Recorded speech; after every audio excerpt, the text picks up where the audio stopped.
We're in the throes of silly season, those delightful summer months when the mainstream media focus on frivolous news stories while everybody vacations. Here in the United States, where there's no difference between the mainstream media and the Democrat Party, it's lefty politicians and activists leading the silly season. A gay male congressman rants about tampons. A transgender left-wing activist calls the American flag racist. And so not to be outdone, CNN runs this shock story of that one time President Trump politely asked for a Coca-Cola. They've got him now. Oh, they've got him now. Unreported as Democrats fizz over silly season, President Trump successfully negotiates a better trade deal with the EU. He averts a trade war, he compels NATO allies to pay their fair share for security, and demonstrably he begins to dismantle North Korea's nuclear weapons. But tampons and Coca-Cola. That's the real story, isn't it? Tampons and Coca-Cola. Then Allie Stuckey drops by to discuss her nefarious fake news satire of batty socialist Alexandria Ocasio-Cortez. And finally, the mailbag. I'm Michael Knowles, and this is The Michael Knowles Show.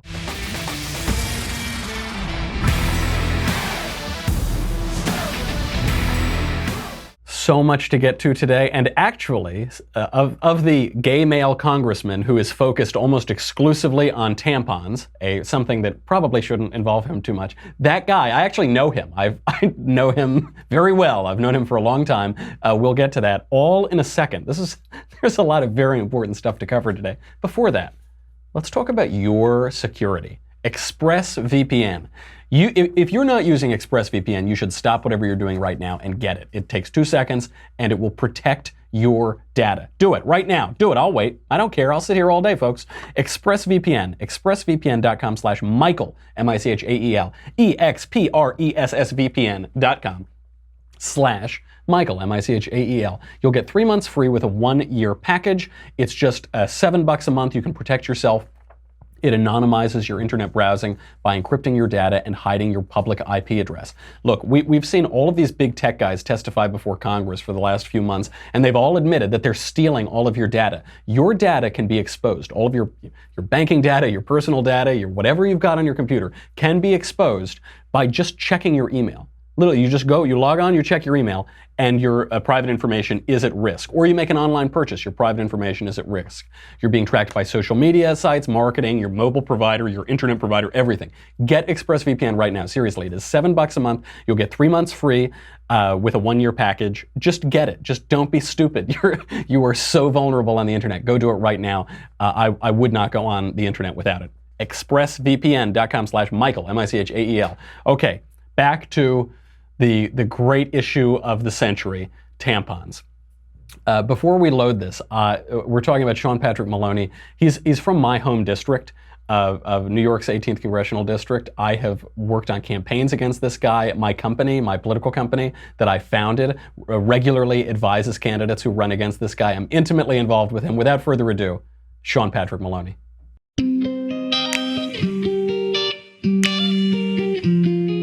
My office recently got smacked down by the powers that be in the House because we had the temerity to offer feminine hygiene products to the women who work for me. By the way, a majority of my staff is female, and we have 1 million people come through our office, and we provide things like paper towels or tissues or first aid, like Band-Aids, supplies that people need.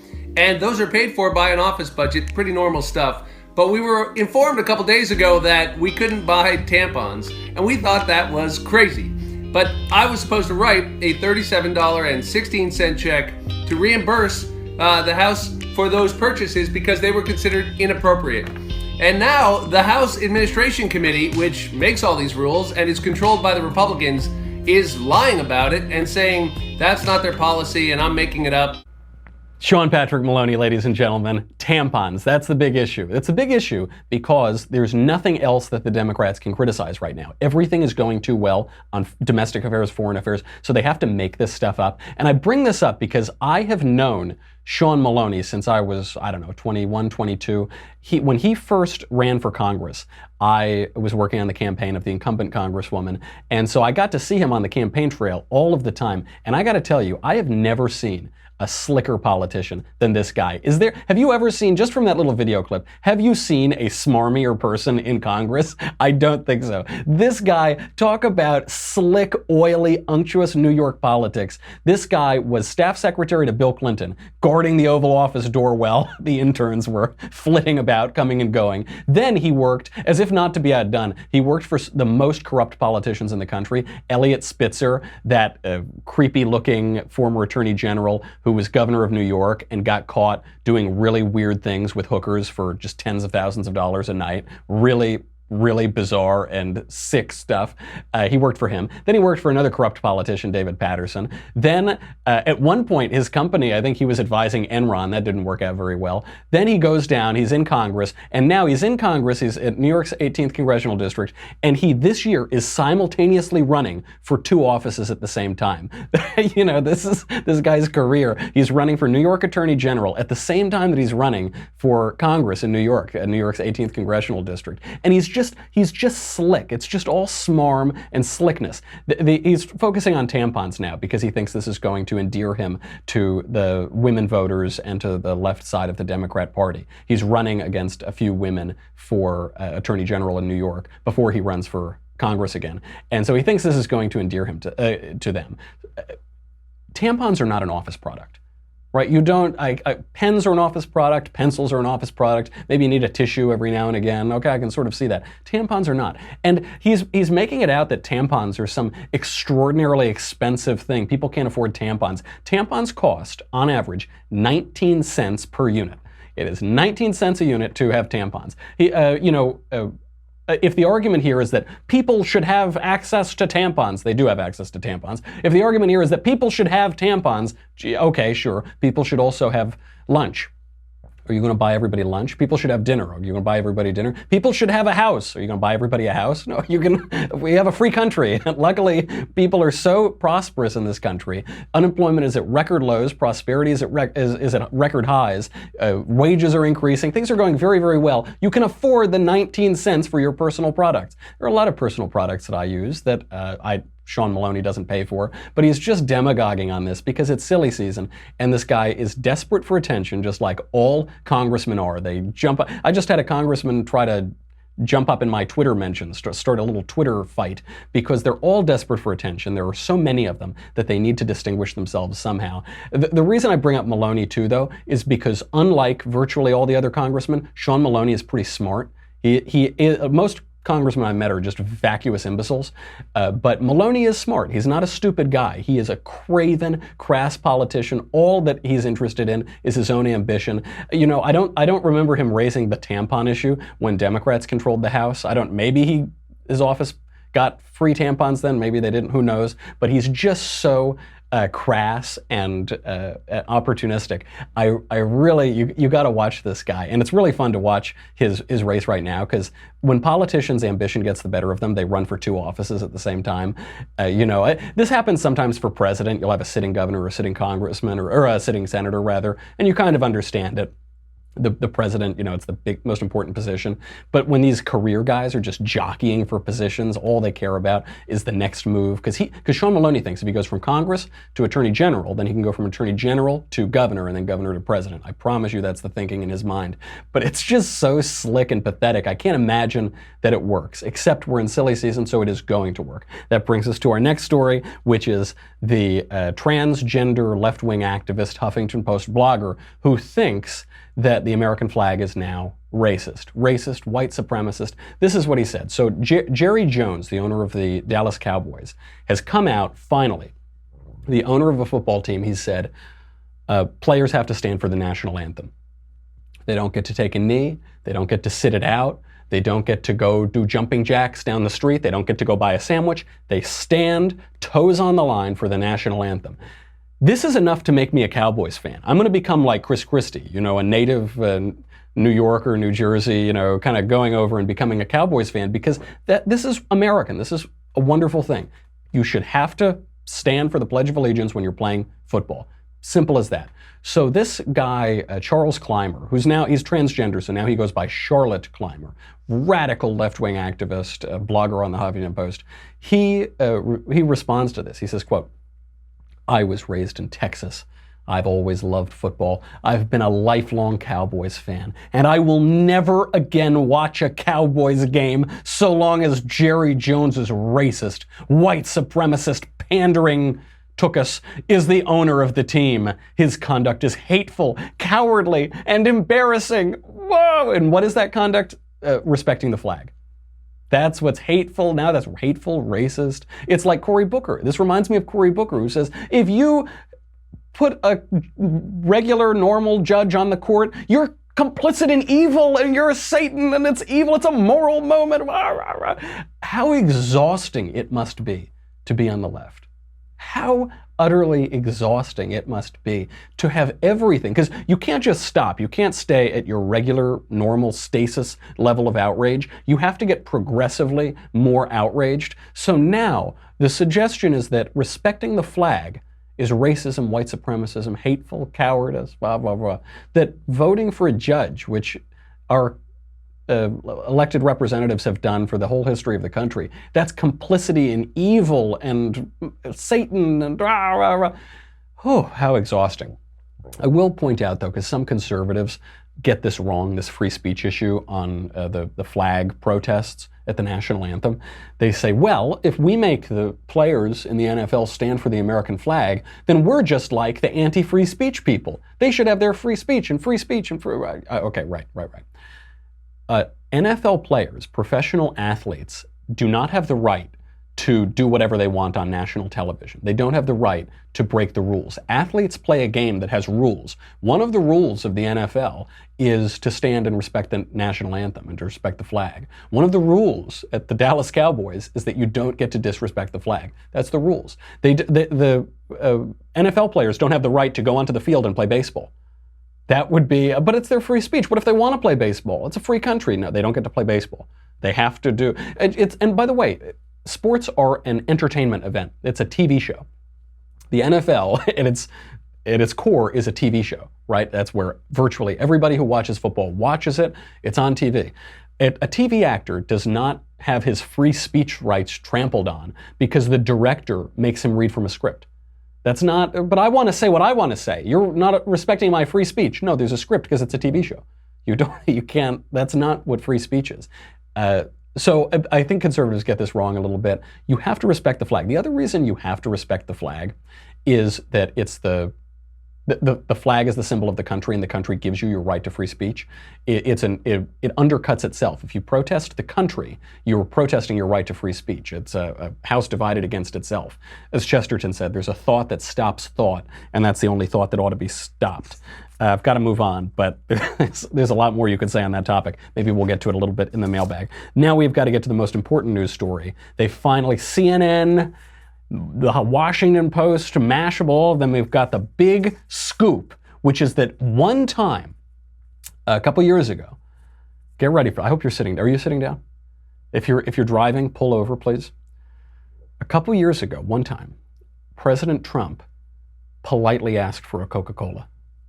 He did it. And you know that I'm a defender of the president. He asked for a Coca-Cola politely, folks. That's what he did. CNN, here's the headline. Trump caught on tape.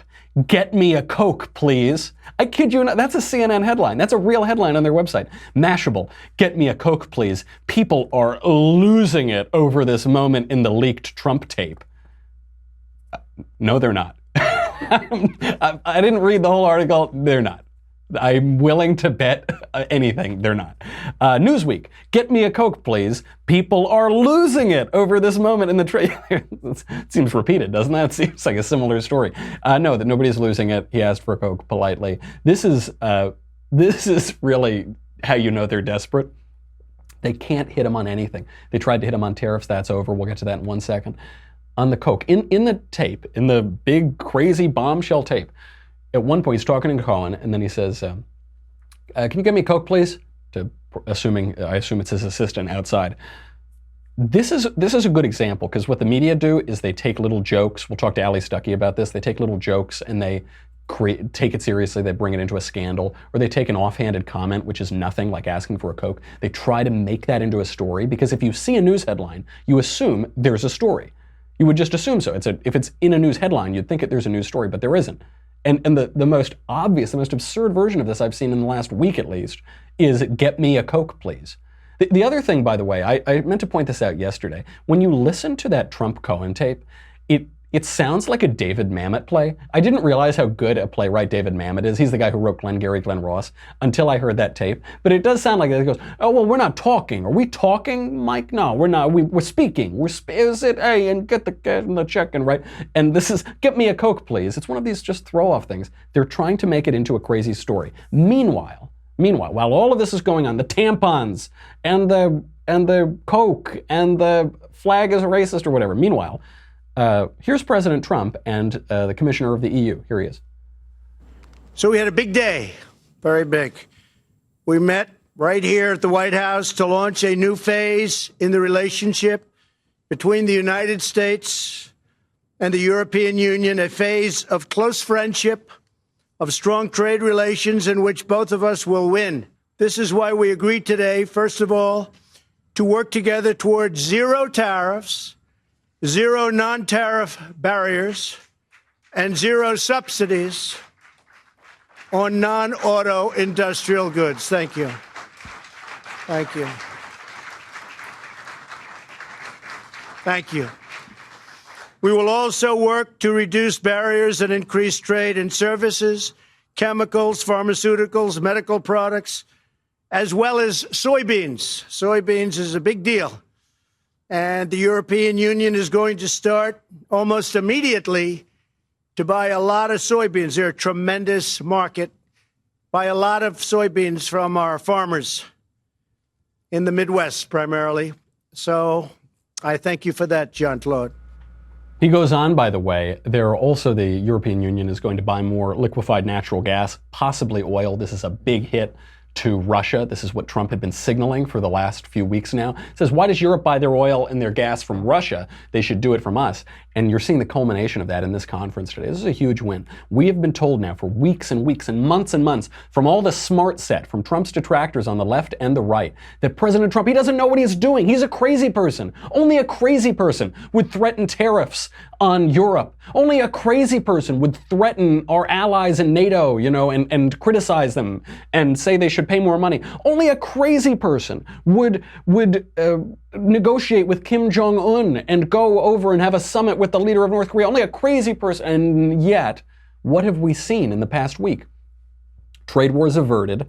They've come to an agreement. They said they're just finalizing, putting the finishing touches, but they've come to an agreement. No further tariffs. They're going to work to eliminate all of the non-auto tariffs that there currently are, and the EU is going to buy more soybeans. That's good politically, and it's good for America's farmers, and they're going to buy more natural gas and possibly oil. That's strategically quite important and another big win politically and for American producers. So we've been told that. What else have we been told? We've heard from the Secretary General of NATO that whereas 4 years ago only 3 NATO allies were actually paying their fair share, what they said they were going to pay for defense spending, they're looking forward this year, they expect 8 allies to do that. I wonder why. Probably, perhaps, let's say, it's because President Trump had the courage to say, hey guys, you're not paying what you're supposed to pay, and you have to pay. How about in North Korea?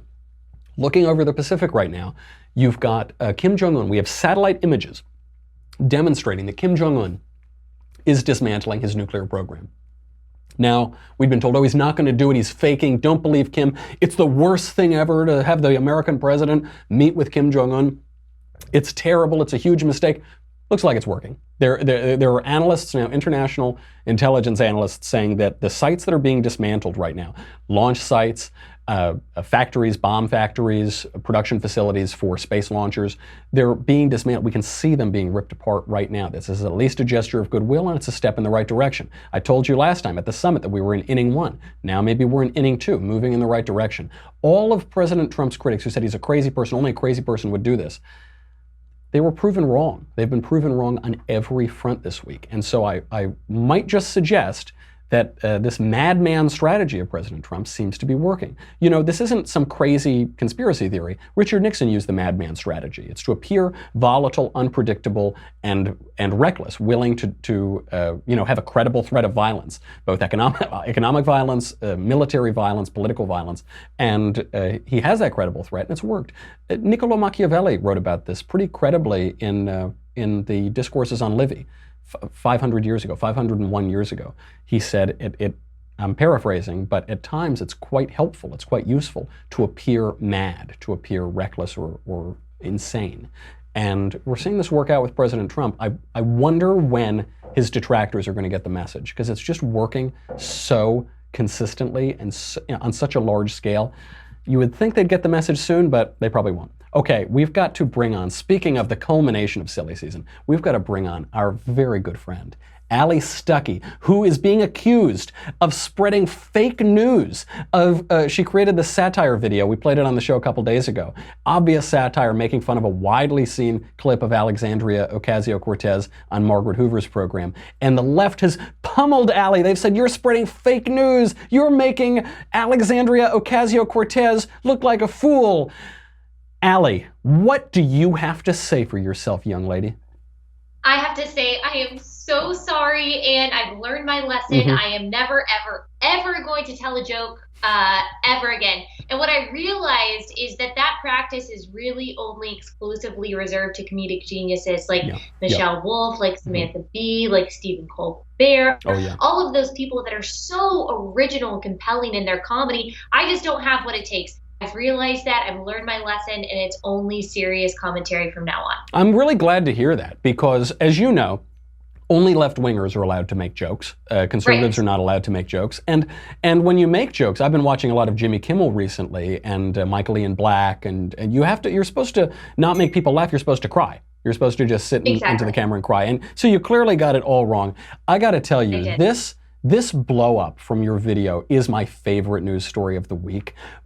My real question on this, because the video is obvious satire. You posted it with a little winky face. It's in, you're in different clothing. It's on a different set. I mean, it is, no offense to the production. I think this is part of its charm. It's a little low production quality. This is not, some great selective editing. And uniformly, the press attacked you. They said this is an unfair attack on Cortez.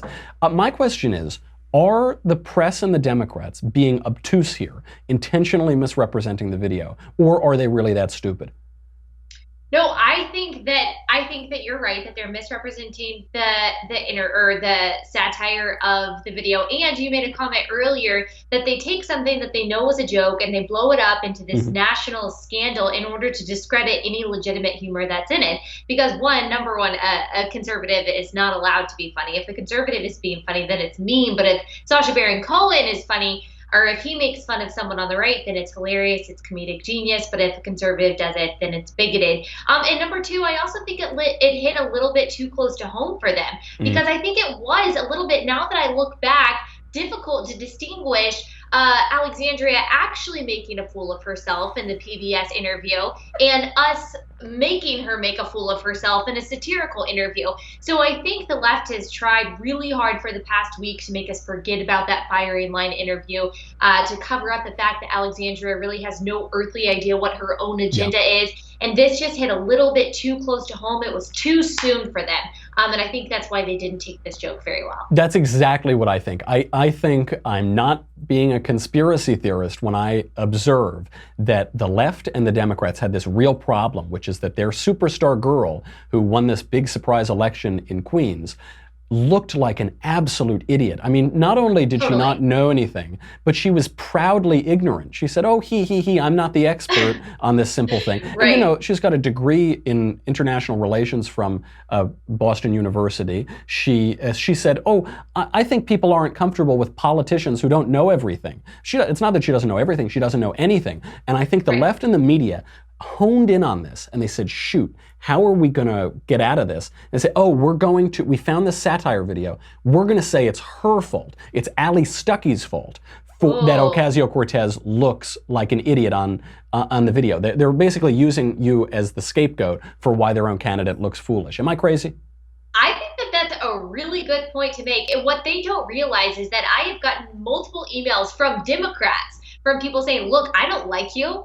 I don't follow you. I don't agree with anything you say, but thank you for doing that because this is not going to be the future of my party. We have a lot of people backing away from the socialist label and backing away from her specifically, because not only is she a far left socialist, which I think a lot of Democrats actually oppose whether they say it or not, but she's a stupid socialist. Yeah. It would be one thing if she was smart, if she was able to back up what her beliefs are, if she was able to say, well, here's why I think Israel is occupying Palestine, then okay, we can deal with that. But she's not even able to do that. So I've actually seen a lot of people from the left come forward and say, thank you so much for doing that. But what we see is the front runners for this, particularly the millennials on the left, they just don't want to play that game. This is their sacred cow. This is the so-called future of their party. Yeah. And it's not a joking matter, Michael. Yeah, no, that's absolutely right. And I do want to ask about the topic of the satire video itself.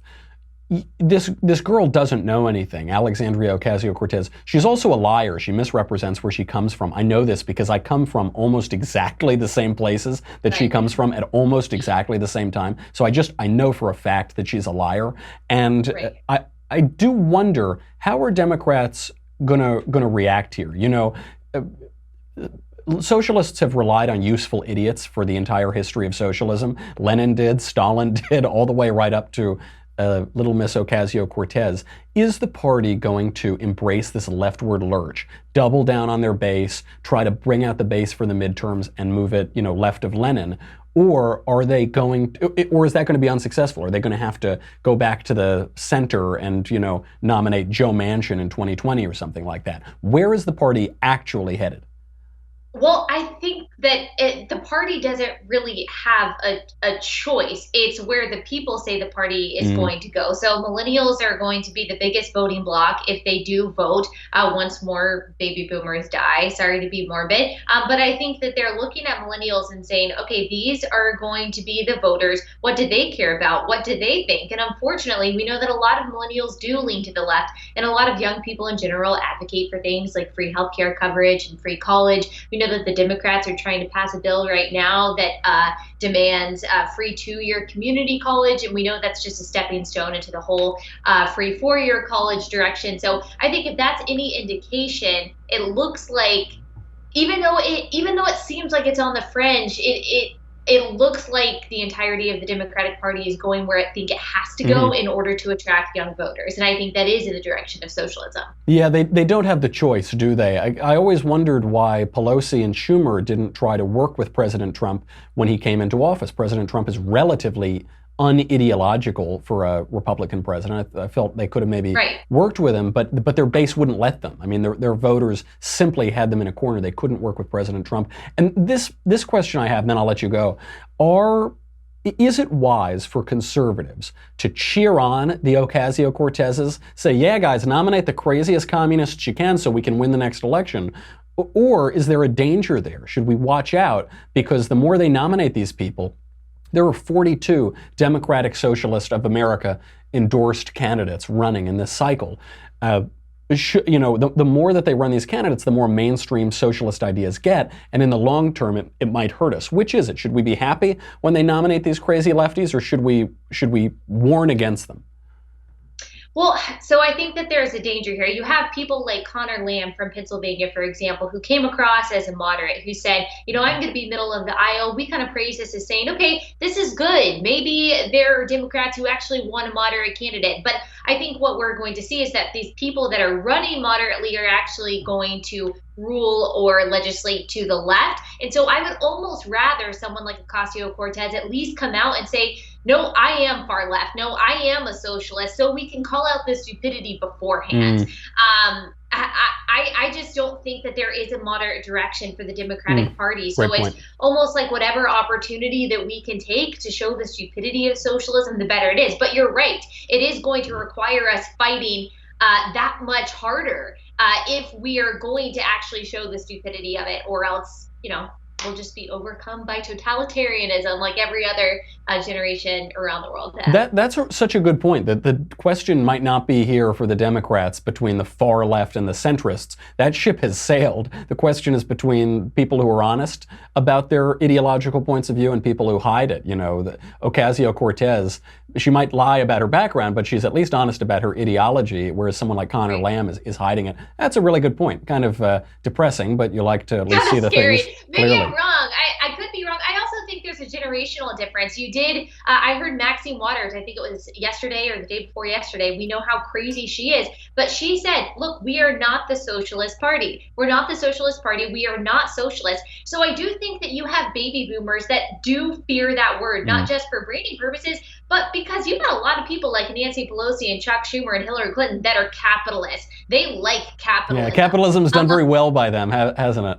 Exactly. Yeah. So I do think there's a generational difference there, and it's just a matter of whether Democrats are going to say, okay, we have no choice but to head in the direction of millennials, or no, we're going to take our party back. We'll see. Yeah, good point. All right, Allie, I got to let you go. I'm very pleased, though, that you have finally, self-flagellated, mea culpa, for that awful, deceptive, deceitful, fake news.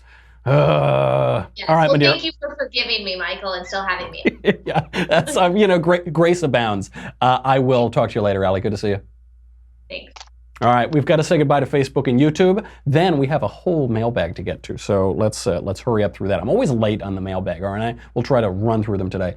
If you are on dailywire.com, thank you very much. You help keep the lights on. You keep leftist tears bubbling up through my cup, and there are a lot of them these days. I've got the Sean Maloney female hygienic product vintage. It's not great. Frankly, I'd go back and use the James Gunn vintage or some other one from this week. But you get the Leftist Tears tumbler. That is the most important thing. Sure, what you get my show, Drew's show, the Ben Shapiro show. You get to ask questions in the mailbag, which is coming up. You get to ask questions in the conversation. This is what you want. This is the thing, baby. Go to dailywire.com. We'll be right back with a mailbag.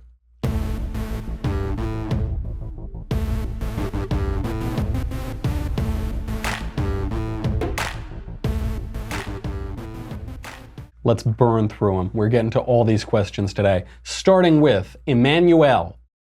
Oh, come, Emmanuel. Hi, Michael. I was wondering if you could clarify the definition of ideology for me. What is the difference between a system of beliefs and ideology? For example, I'm a conservative and a Catholic. Why are or aren't they considered ideology? Does it just constitute the amount of passion one has? If so, where's the line? Thanks so much. Love the show. Okay, this is really a tough question. I pulled some notes out for this one because people misunderstand this one a lot. I've been reading a lot of Michael Oakeshott. He's a great political philosopher from Britain in the 20th century, and very few people read him, but they should read him because he's very good. I'll use his definitions. I'm stealing freely from him. The conservative thought and the Catholic Church and these things are not ideologies. They should not be ideologies. We can lean into ideology sometimes, we can fall into ideology, but we should resist it as much as we can. What is the definition of ideology? In a great essay called Rationalism in Politics, Oakeshott defines ideology as the formalized abridgment of the supposed substratum of rational truth contained in the tradition, which is a mouthful, but I think it's a pretty good approximation. It's very formalized. It's rationalized. You can write it down in a book. Another definition he gives in a different essay is ideology is a vocabulary of beliefs in terms of which to conduct political discourse. So you can know an ideology by its vocabulary. You know the left, they say, yes, slay, folks, be an ally, and then we can go adulting together. And you can tell that there's an ideological point of view there. Ideology gives the appearance of a complete system. You use the word system, that's a good place to begin. It's a system. You can fit it all in a book. You can put an ideology in a book or a manifesto or a doctrine. And they say, this is our ideology now. But you can never fit the totality of knowledge into a book. Of course not. You always hear there's some guy, so-and-so is street smart, but he's not book smart. Or he's book smart, but he's not street smart. Someone can be very book smart and have no idea how to get along in the world. Why is that? Because there are two kinds of knowledge. There's technical knowledge, which you can write down in a book, and there's practical knowledge. The knowledge that is it comes from your gut. It comes from the rituals that you do. It comes from the traditions that you're a part of, the institutions that you're a part of. You're born into it, and it grows through you as if it's in the air. You can never put that into a book. A good example of this, I guess, is a cookbook. And this is an example Oakeshott gives. I can hand you a cookbook. You will not become Mario Batali because I hand you a cookbook. You'll have some technical knowledge in there. Turn the thing onto this, use these ingredients. This is what constitutes this dish or whatever. But that won't make you a great cook, because there's a practical knowledge that's required too. Ideology in the modern sense also can really be traced back to Machiavelli, the guy who wrote The Prince, The Prince and Discourses on Livy. In The Prince, he says, here is a shortcut. Here's a crib to politics. Here is, for the new prince, the prince who doesn't have generations of political education behind him, here's a cheat sheet, and this will give you some ideological doctrines that you can incorporate in to your political leadership. And a lot of teenage kids, they read The Prince the first time and they say, oh great, now I can be the president, now I can be whatever. No. And Machiavelli makes this clear too. He doesn't just offer this book and he says, okay, now you can go govern the principality. He says, here's a book, here's some technical knowledge, but you need me. He offers himself. He writes The Prince in part to get himself a job, right? Because he says, you need someone who has practical knowledge to lead you through it. The teacher can teach from the lecture hall, but that will bring some information over. But you also have internships for a reason, to work alongside a master that he can't tell you, he can't use words or put it into a book, but you just learn by being in the practice with somebody. It's really important. Ideology, this is another bit from Oakeshott, is not the quasi-divine parent of political activity, but the earthly stepchild. The ideology comes after the political activity. It doesn't. We don't comport ourselves as we do in America. We who love liberty or this or that. We don't behave as we do in America because we read a doctrine somewhere. That's not where it comes from. The doctrine comes out of the political tradition that you have. The left would like to pretend it's all in a book, but when you pretend that all of knowledge can just be fit into a book, you go totally off the charts. When the French Revolution is a good example. In the French Revolution, they tried to erase all of tradition. They tried to obliterate everything. Churches are temples of reason now, and rip up all the neighborhoods and have new neighborhoods. And it leads to the guillotine. It leads to the terror, because it's just not human. It's just not where we come from. Another good example of this is institutions and traditions. You'll hear conservatives who say we don't want to be ideological. They'll say, you've got to look to the tradition. One reason why it's very hard to export democracy around the world, why we can't just lift up American ideas and plant them in Iraq and expect it to take hold overnight, is because we think, the ideologues think, that the traditions and the institutions, the Congress and the court and the this and the that, are just expressions of our ideas that we wrote down in a book somewhere. But that's not true. Oakeshott puts it very well. He says, we do not first decide that certain behavior is right or desirable and then express our approval of it in an institution. Our knowledge of how to behave well is the institution. In another place, with every step it has taken away from the true sources of its inspiration. The rationalist or the ideological character has become cruder and more vulgar. What in the 17th century was l'art de penser, the art of thinking, has now become your mind and how to use it, a plan by world-famous experts for developing a trained mind at a fraction of the cost. It's this crude, vulgar rationalism. And you bring up the Catholic Church. This is important here, because a break, the beginning of rationalism in politics, the beginning of ideology, occurred simultaneously with the Protestant Revolution. And that's no coincidence. This idea that you can break away the principles and the doctrines and just have that floating in space without the institution, without the tradition, is an essentially liberal idea. It's a rationalist idea. And you see a lot of its character in Protestantism to varying degrees. That is why there is a coincidence in the American conservative tradition of Catholics taking the lead. Russell Kirk, Bill Buckley, other writers as well. They take the lead, all of these justices on the Supreme Court, because there is a conservative disposition to institutions that you don't have when people just pretend that you can have doctrines flying up in the air. It's a long answer, it's a complicated answer, but I hope that clears it up a little bit, because people abuse the word ideology and fall into that a lot, and conservatives really shouldn't. It's one of the key aspects that separates the left from the right when the right is at its best. Next question. Maybe this one will be a little easier. Oh, it will. From Keegan. Have you ever checked out the Chrome extension Millennial to Snake People?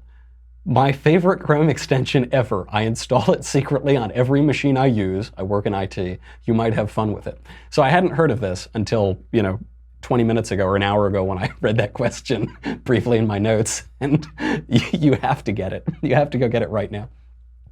It's called Millennial to Snake People.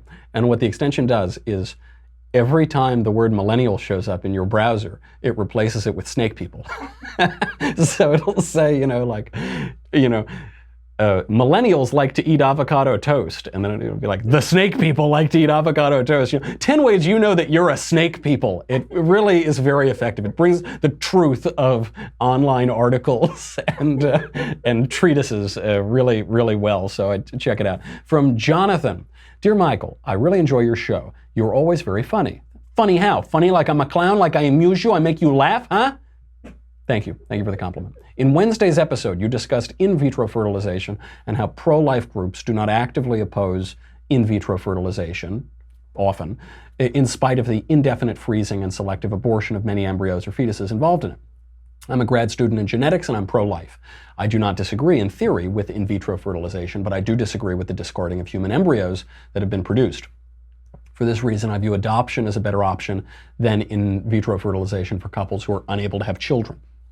My question is, do you think that pro-life groups do not actively oppose in vitro fertilization because it would be unpopular among their supporters, because they're focusing on other battles that they feel they're more likely to win, it opposing a Planned Parenthood, or because of another reason?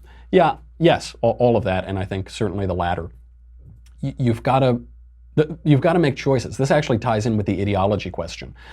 The pro-life movement is about preserving life and stopping unborn babies from being killed, slaughtered en masse, 1 million a year or more in the United States. And so they're going to try to save as many babies as they can.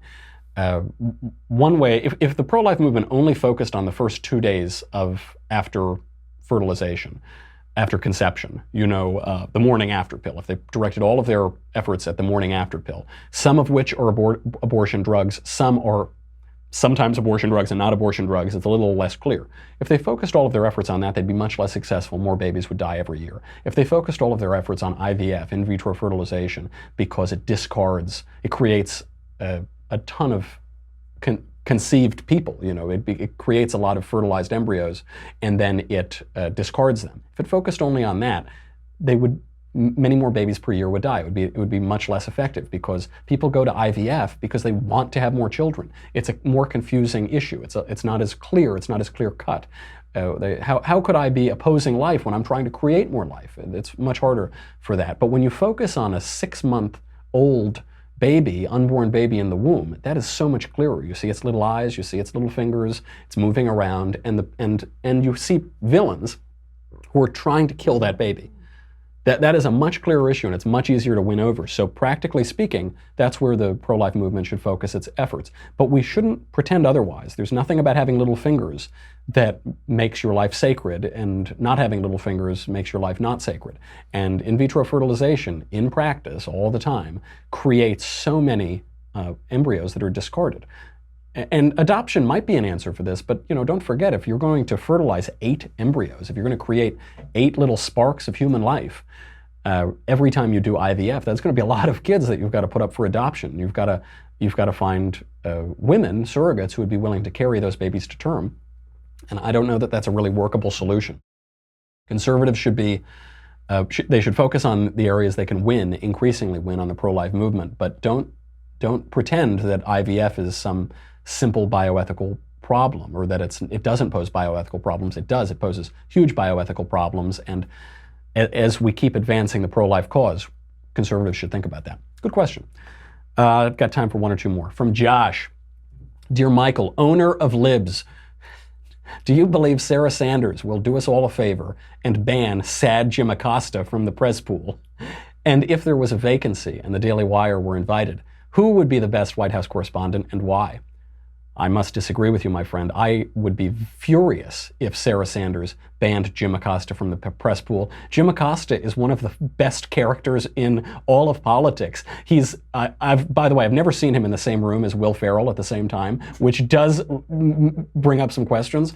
It's wonderful. I want Ron Burgundy to be in that press room, and Jim Acosta is there, shouting, Mr. President, he's great. If he were kicked out by Sarah Sanders and the Daily Wire were invited to join the press room, I would nominate Jim Acosta to be our correspondent in the White House press pool. The guy is great, and I hope he stays on TV a lot more. Let's see if we can do 1 or 2 more. Do we have time? 1 more, she says. Okay, I'll do 1 more. Dear Michael, I've heard some Catholics say that Catholicism is incompatible with the American founding. These critics say that because the Constitution does not mention Christ, the founders failed to recognize that all power is given to Christ. This would include power over nations as well as individuals. These critics also point out America's allegedly Masonic roots. How would you respond to these criticisms? That's how I would respond. Come on, all right. Were some of the founders and framers Freemasons? Yeah. Although there was a big anti-Mason movement too. I think John Quincy Adams led a big anti-Mason movement in the United States. Obviously, the Freemasons don't have a lot of prestige anymore in the U.S. Sure, the nation was founded in 1776 by Protestants, or it was founded in 1620 by quite zealous Protestants in Plymouth.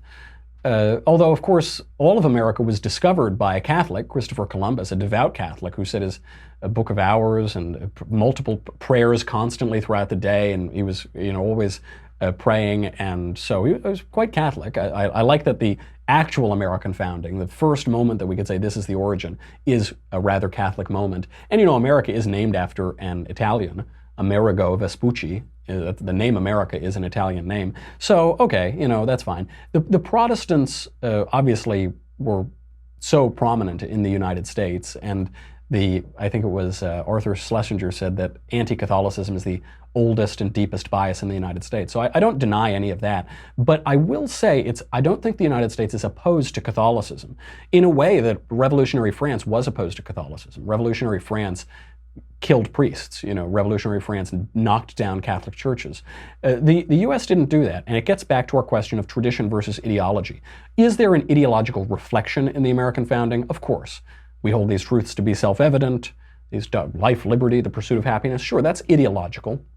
And ideology is fine to reflect on what you're already doing on occasion. It helps you see what's really going on. But America did not reject tradition entirely. We built on tradition. Our revolution, to use the idea of Edmund Burke, was evolution, not really revolution. We didn't kick everything apart and start from scratch with a blank slate. We kept what was good, and we remained connected to those traditions. That inherent traditionalism, I think, and reliance on tradition makes America perfectly compatible, or quite compatible, with the Catholic Church. And also the observation of Alexander of de Tocqueville. What's his first name? Alexis de Tocqueville.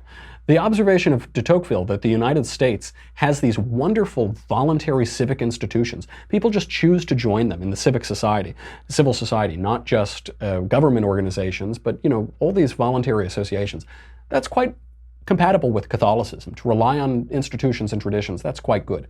Is America a Catholic country? I don't think I'd go that far. But is it totally, relentlessly anti-Catholic? No way. If it were, it wouldn't have developed in the wonderful way that it did. Okay, that's all. I gotta say goodbye. We've got great questions, but sad. To quote a great man, sad. Go over to Daily Wire, and oh, by the way, check out Another Kingdom, because we're starting work on the second season of Another Kingdom. That's Drew's book that he wrote. It's Drew's story that I perform all the roles in. So you can still listen to all of season 1 of Another Kingdom. We've got some really cool stuff planned for season 2, which is coming up soon. So go binge that, and I'll see you on Monday. In the meantime, I'm Michael Knowles. This is The Michael Knowles Show. I'll see you soon.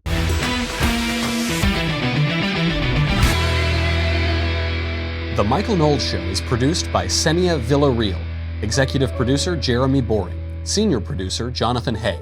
Our supervising producer, Mathis Glover. And our technical producer is Austin Stevens. Edited by Jim Nickel. Audio is mixed by Mike Coromina. Hair and makeup is by Jesua Olvera. The Michael Knowles Show is a Daily Wire Forward Publishing production. Copyright Forward Publishing 2018.